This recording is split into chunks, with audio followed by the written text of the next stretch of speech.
नमस्कार, मेरा नाम है ओम प्रकाश यादव और आप देख रहे हैं वॉइस ऑफ रिपब्लिक। 27 तारीख को बिहार में मंत्री परिषद का विस्तार हुआ, आप सब लोग को पता है। 7 भाजपा कोटे से मंत्री बनाए गए और इस तरीके से जो संविधान में प्रावधान है कि विधानसभा के टोटल स्ट्रेंथ का 15% से ज़्यादा मिनिस्टर नहीं हो सकता है, तो उस हिसाब से यहाँ 37 होना चाहिए। तो मुख्यमंत्री को लगाकर 37 की संख्या हो गई, यानी इस साल अक्टूबर-नवंबर में होने वाले चुनाव के पहले यह जो विस्तार किया गया है, यह अंतिम विस्तार है। आपको लग रहा है सामान्य बात है, क्या दिक्कत है? आप जरा इसको देखिए, इस अखबार के इस कटिंग को। यह भाजपा कोटे के मंत्रियों का विभाग बदला, कि भाजपा कोटे के मंत्रियों के विभाग में कटौती कर नए को दिए गए कुछ विभाग। अब आपको एक एक करके बता देते हैं। देखिए, ये 13 मंत्री, ये 13 मंत्री आपको जदयू के हैं और ये इस पिक्चर को ठीक से आपके फ्रेम में ला करके मैं दिखा रहा हूं। अब एक एक करके हम आपको बता देते हैं कि खेल क्या हुआ, इसको समझने की जरूरत है। खेल क्या हुआ, देखिए।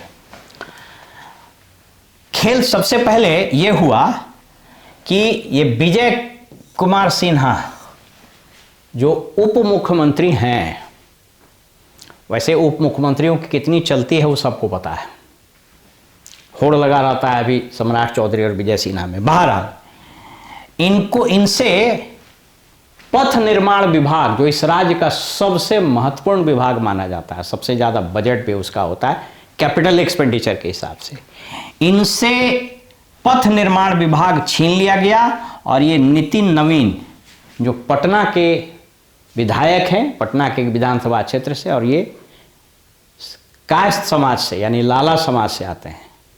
ये वही समाज से हैं जिस समाज के मुख्यमंत्री के एक रिटायर्ड ब्यूरोक्रेट जो भी पूरा बिहार चला रहे हैं, उसके समाज से आते हैं। तो दोनों में कनेक्शन बता देते हैं आपको। तो विजय सिन्हा से रोड छीन लिया गया, पथ निर्माण विभाग, और नितिन नवीन को दिया गया। आपको लगेगा कि ठीक है, नए मंत्री बने तो किसी न किसी को देना ही था। मेरे स्रोत ये बता रहे हैं कि विजय सिन्हा इतने नाराज हैं कि वे अभी कृषि विभाग में जो मिला है उनको, कृषि और खनन विभाग, तो ये अभी तक वहाँ प्रभार ग्रहण नहीं किए हैं। विभाग में अधिकारी को कहा गया है कि मैं 1 सप्ताह के बाद प्रभार लूँगा। तो ये स्थिति क्यों बनी है? और मज़ेदार बात एक और दिखा देते हैं आपको कि जदयू और भाजपा के मंत्रियों के बीच में जो मलाईदार विभागों का बंटवारा हुआ है, उसमें संतुलन बीजेपी की तरफ है। अब आपको देख लीजिए, मलाईदार विभाग मतलब आप जानते हैं, मुख्यमंत्री के पास तो सब है ही, उसको छोड़ दीजिए। विजय चौधरी, एक मलाईदार विभाग है जल संसाधन, और मजेदार बात है कि यह विभाग हमेशा एक ही जाति के, ज़्यादातर एक ही जाति के कंट्रोल में रहा है, क्योंकि उसमें ठेकेदार भी उसी जाति का रहता है, मंत्री भी लगभग उसी जाति का रहता है। तो ये एक महत्वपूर्ण विभाग है। विजेंद्र बाबू को ऊर्जा विभाग है, लेकिन ऊर्जा विभाग कोई विभाग नहीं, इसलिए कि वो जो पावर होल्डिंग कंपनी है, सारा पावर उसी में है, तिनको खाली बजट देना, तिनको छोड़ दीजिए। श्रवण कुमार, ग्रामीण विकास विभाग, निरंतर 15-16 साल से जमे हुए हैं एकदम राहुल द्रविड़ की तरह पिच पर। ग्रामीण कार्य विभाग, अशोक चौधरी, इनका तो कुछ कहना ही नहीं है। 3 विभाग मलाईदार। उसके बाद ट्रांसफर पोस्टिंग में पैसा कमाने के उद्देश्य से खाद्य उपभोक्ता संरक्षण विभाग भी है। मदन सहनी का नाम आप बराबर सुनते रहते हैं सीडीपीओ के ट्रांसफर पोस्टिंग में। अतुल प्रसाद एसीएस से तो झगड़ा ही हो गया, बाद में वो रूसा रूसी मुंह फुलावा फुलावी हुआ, लेकिन यहाँ तो जब वो मिलने लगता है सौगात तो काहे को कोई छोड़ेगा। इसके बाद शिक्षा बड़ा विभाग है। भवन निर्माण विभाग, तो इसको आप मान के चलिए 1 2 3 4 5 6 7 विभाग इनका मलाईदार विभाग है। अब जरा आइए यहाँ भाजपा कोटे के मंत्री, वित्त विभाग और वाणिज्यकर विभाग बहुत तगड़ा विभाग है। वित्त विभाग में तो कुछ है नहीं, वो तो बिल्कुल क्लरिकल काम है, और वैसे भी मंत्री के पास बहुत कम फाइल जाती है। और इस राज्य में आप समझ लीजिए, कभी मैं बताऊंगा कि इस राज्य में वित्त विभाग बेसिकली वित्त विभाग केंद्र वाला वित्त विभाग से कंफ्यूज मत कीजिए। यहाँ का वित्त विभाग बेसिकली नाजिर है, मुंशी है। असल वित्त विभाग प्लानिंग डिपार्टमेंट है, योजना विभाग, जो योजना का आकार फिक्स कर देता है, किस विभाग में कितना कर राशि जाएगा ये भी फिक्स कर देता है। वित्त विभाग का काम खाली उसको पैसा दे देना है। तो आम लोगों को ये लगता होगा कि वित्त मंत्री पैसा देता है, वित्त मंत्री के पास कुछ है नहीं। योजना विभाग योजना का आकार तय कर देता है। बहरहाल उसमें भी हम नहीं जा रहे हैं। तो एक वो हुआ। कृषि विभाग अभी भी मलाईदार विभाग है जो मिला है विजय सिन्हा को। अब इनको पता नहीं क्या समझ में आया, हमको नहीं मालूम है। इसके बाद आइए स्वास्थ्य। तो एक हो गया वाणिज्य कर, 2 हो गया कृषि, 3 हो गया स्वास्थ्य, 4 हो गया पथ निर्माण विभाग। नीरज बबलू का पीएचडी मलाईदार विभाग है। पंचायती राज विभाग बहुत महत्वपूर्ण है चुनाव के दृष्टिकोण से। 1,14,000 वार्ड है इस राज्य में, लगभग 8,500 आपको पंचायत हैं और 550 के आसपास पंचायत समिति है और 38 जिला परिषद है। बहुत पावरफुल फोर्स है। इसके बाद राजस्व एवं भूमि सुधार विभाग, यहां आइए नगर विकास विभाग, लघु जल संसाधन विभाग, इनफैक्ट पर्यावरण विभाग भी बढ़िया विभाग है। 1 2 3 4 5 6 7 8 9 10। तो आप सोच लीजिए ये 10-6 का संतुलन है। इसलिए मैंने आज एक वीडियो दिया है कि मंत्रिमंडल का हुआ विस्तार, नीतीश जी का होगा निस्तार, अब प्लान है तैयार। ये पूरा खेल जो है, ये आप समझ लीजिए कि पूरा खेल रचा गया है कि बीजेपी का पूरा गेम खत्म करेगा। अब आपको लग रहा होगा कि भाई विजय सिन्हा को क्यों हटाया गया। तो पहले जरा ये एक फिगर देखिए, ये इस एक चित्र को देखिए, तब आपको बहुत सारी चीजें स्पष्ट होगी। ये याद होगा आपको कि अगवानी पर्वता, सुल्तानगंज से अगवानी पर्वता के बीच गंगा नदी पर एक सेतु बन रहा है, जिसको एसपी सिंघला कंपनी जो है वो ठेका। जैसे बिहार का लगभग सारा रोड कंस्ट्रक्शन और इवन बिल्डिंग कंस्ट्रक्शन का काम उसी को मिला हुआ है, जिसके यहाँ ईडी की भी रेड हुई, इनकम टैक्स की भी रेड हुई, लेकिन कुछ हुआ नहीं। और वो अघोषित फाइनेंसर है जनता दल यूनाइटेड का। लोग कहते हैं कि इलेक्टोरल बॉन्ड में जो 2 करोड़ रुपया जनता दल यूनाइटेड को मिला है, स्रोत बताते, मैं इस डिस्क्लेमर के साथ बता रहा हूं कि लोग कहता है कि एसपी सिंघला ने ही वो बंद पैकेट इलेक्टोरल बॉन्ड का 2 करोड़ का दिया था। बहरहाल वो विषय नहीं है। ये इसको जरा आप देख लीजिए, ये इसको याद करिए। ये अगर आपको याद हो कि यहाँ पर क्या हुआ था, यह जो पुल है, ये कुछ वीडियो है जो आप देख सकते हैं कैसे ये पुल 3 बार गिरा। एसपी सिंघला 1700 करोड़ रुपए का ये पुल है, 3 बार। एक बार तो बड़ा हास्यास्पद स्थिति हो गया कि जेपी नड्डा नितिन गडकरी साहब जो केंद्र में सड़क परिवहन मंत्री हैं, तो यहाँ के अपर मुख्य सचिव ने बयान दे दिया कि ये जो पुल है हवा में गिर गया। तो बड़ा हंसने लगे और वो बयान भी उनका बड़ा वायरल हुआ था। तो ये पिक्चर बता रहे हैं कि कैसे अगवानी सुल्तानगंज का ब्रिज, अगवानी पर्वता का ब्रिज कैसे कैसे गिरा है। ये अलग अलग वेबसाइट CNN में भी दिखाया है, V6 ANI का भी रिपोर्ट है, इकोनॉमिक टाइम्स, ये वाइडली सर्कुलेटेड है। तो ये जो है पुल गिरा। अब ये है विजय सिन्हा साहब जो 27 तारीख तक पथ निर्माण विभाग, खनन विभाग और एक आध विभाग शायद इनके पास और था, उसके मंत्री थे। और ये एसपी सिंघला साहब का कंपनी है। इनका ये पूरा देख रहे हैं आप, इनका बिल्कुल वाइब्रेंट ज़बरदस्त वेबसाइट है। तो यहाँ वेबसाइटें पर काम चलता है। अब आइए कि इसमें हम विवेचना क्यों कर रहे हैं। तो पहला कारण तो ये समझिए कि कारण ये हुआ कि विजय सिन्हा साहब, और हमको इस राज्य के कुछ बहुत बड़े बड़े अधिकारियों ने भी इस संबंध में फ़ोन करके बताया कि ऐसे ऐसे हुआ है। माने बहुत बड़े बड़े अधिकारी, मतलब आप उनका नाम तो हम नहीं बताएंगे, लेकिन वो प्रधान सचिव, अपर मुख्य सचिव वगैरह रैंक के, सचिव रैंक के अधिकारी कई एक ने हमें बताया, ऑफ कोर्स नाम न बताने की शर्त पर, कि इसमें एंगल ये है कि विजय सिन्हा साहब, और आपको बताते चलें कि विजय सिन्हा साहब बहुत वोकल हैं और कंपैरेटिवली ऑनेस्ट हैं। कंपैरेटिवली, हालांकि मैं किसी को सर्टिफिकेट नहीं दे रहा, लेकिन कंपैरेटिवली और अपेरेंटली ऑनेस्ट हैं और बहुत ही एग्रेसिव रहते हैं। और इनसे नीतीश कुमार का 36 का आंकड़ा आपको याद होगा कि विधानसभा में एक बार ये लखीसराय के विधायक है, तो लखीसराय में एक थानेदार को सस्पेंड करने को लेकर के विधानसभा के स्पीकर थे और लगातार उस पर चर्चा वगैरह करवा रहे थे। उस पर एकाएक बिगड़ गए मुख्यमंत्री और हॉट डिस्कशन हो गया स्पीकर और मुख्यमंत्री में। तो तब से ही दोनों के रिश्ते बड़े खराब हैं। तो विजय सिन्हा चाह रहे थे कि ये एसपी सिंघला पर कार्रवाई हो और इसका फाइल चेंज कराया जा रहा था।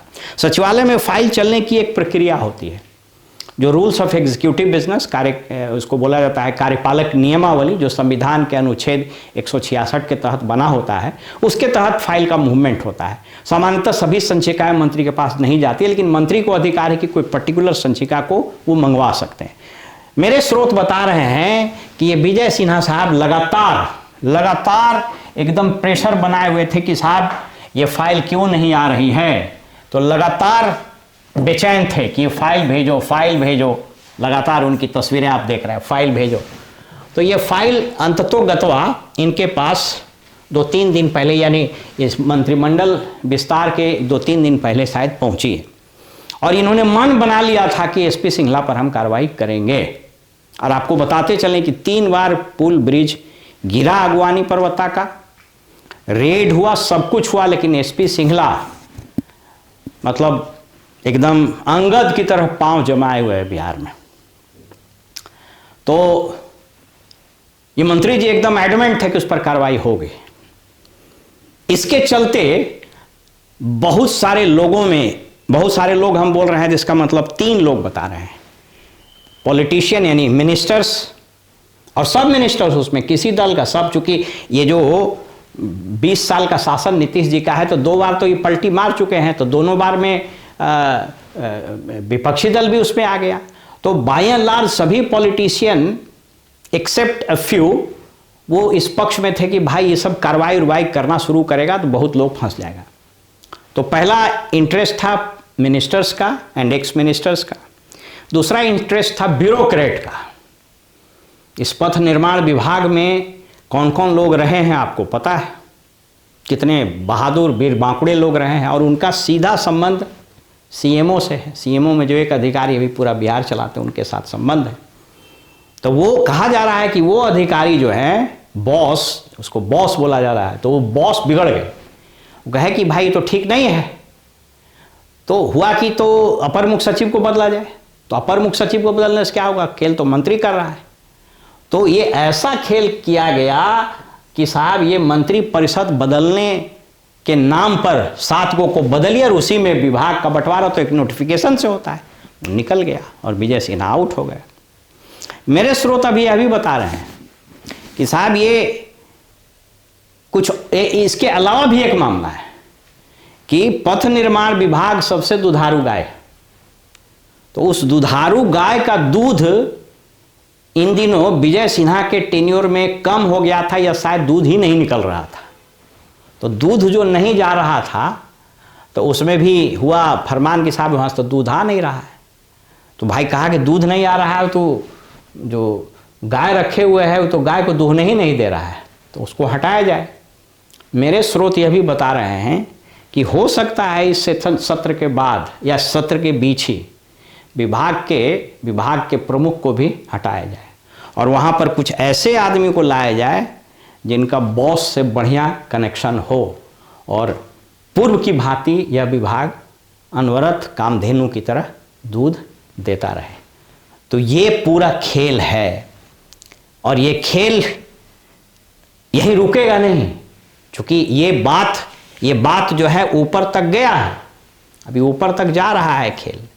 और मेरे स्रोत बता रहे हैं कि साहब जो ये सब विभाग, माने अगर बीजेपी ने कुछ, अगर सरकार अगली बार बनी बीजेपी की या इसी बार कुछ ऑपरेशन लोटस हुआ, तो ये सब जो महत्वपूर्ण विभाग हैं ना, इस सब में जो लोग मलाई बहुत दिन से खा रहे हैं, इन लोगों पर बिल्कुल गाज गिरेगी ही। अधिकारी लोग भी परेशान हैं अभी, क्योंकि जब पॉलिटिकल अलाइनमेंट बदलता है ना तो सबसे ज़्यादा कठिनाई अधिकारियों को होती है। कहा तो ये जाता है, इसलिए संविधान में कल्पना की गई थी कि पदाधिकारी ब्यूरोक्रेसी को तटस्थ रहना चाहिए, संविधान में प्रावधान भी किए गए। लेकिन अब बिहार में 3 तरह का अधिकारी पाए जाते हैं। पहला ब्यूरोक्रेट जो टिपिकल ब्यूरोक्रेट है जो नियम कानून संविधान जो तरीका है उस पर काम करता है, तो वो आजकल बेचारा वो फेंकाया रहता है, माने एक एक जगह पर 10 साल से पड़ा हुआ है, कोई पूछने वाला नहीं। दूसरा होता है पॉलिटिको ब्यूरोक्रेट, जो मूल रूप से एकदम पॉलिटिशियन टाइप करेगा और वो ब्यूरोक्रेट है, माने वो पॉलिटिशियन ज़्यादा है, ब्यूरोक्रेट कम है। और तीसरा होता है ब्यूरोक्रेट पॉलिटिशियन। तो अभी जो सेकेंड थर्ड वाला है ना, उसमें ज़्यादा चलती है लोगों को। तो आज के तारीख में ब्यूरोक्रेट को अगर सफल होना है तो उसको ब्यूरोक्रेट पॉलिटिशियन या पॉलिटिको ब्यूरोक्रेट होना पड़ता है। तो उन लोगों पर भी अभी सामत माने आने परेशानी हो रही है कि लाइन में। लेकिन इन लोग की एक खासियत होती है, सरकार किसी का भी हो, इसको अपनी लॉयलिटी अपना एलिजियंस बदलने में 5 मिनट भी नहीं लगता है। मैं ऐसे बहुत सारे अधिकारियों को जानता हूं जो लालू जी के समय में भी अव्वल दर्जे का पोस्टिंग लिए, 6-6 साल कलेक्टर रहे, शानदार विभागों में सचिव रहे, और जब सरकार पलटी आई तो उसमें भी राज कर रहे हैं। मांझी जी जब मुख्यमंत्री रहे तो उस समय भी थे, और अभी सरकार बदली और मांझी जी नीतीश के संबंध खराब थे तब भी वो चले। तो ये लोग उसी को बोलते हैं पॉलिटिको ब्यूरोक्रेट और ब्यूरोक्रेट पॉलिटिशियन। तो ये उसकी कला होती है कि बदलते एलिजेंस के साथ, और पॉलिटिशियंस को भी सहजता होती है, क्योंकि वो ऐसा ब्यूरोक्रेट कभी नहीं चाहता है जो नियम कानून संविधान से चले, क्योंकि उसको असहजता हो जाती है। इसलिए के पाठक जी कभी इस राज्य के मुख्य सचिव नहीं बनेंगे, आप जान लीजिए, कभी नहीं बनेंगे। बहरहाल मैं यहीं पर अपनी बात को समाप्त करता हूं कि यह जो फेरबदल हुआ है यह कोई सिंपल फेरबदल नहीं है। यह फेरबदल हो सकता है कि आने वाले समय में कोई दूसरा रूप ले ले, कोई दूसरा शक्ल अख्तियार कर ले, तो किसी को कोई आश्चर्य नहीं होना चाहिए। और इस रिशफलिंग के बाद हो सकता है कि जो ब्यूरोक्रेसी का टॉप लेवल है, यानी प्रिंसिपल सेक्रेटरी और एडिशनल चीफ सेक्रेटरी के रैंक में भी अगले इसी बजट सेशन में या सत्र के ठीक बाद, यानी चुनाव के पहले बड़ा फेरबदल हो जाए, तो किसी को कोई आश्चर्य नहीं होना चाहिए। फिलहाल हमें इजाज़त दीजिए और आप देखते रहिए वॉइस ऑफ रिपब्लिक। नमस्कार।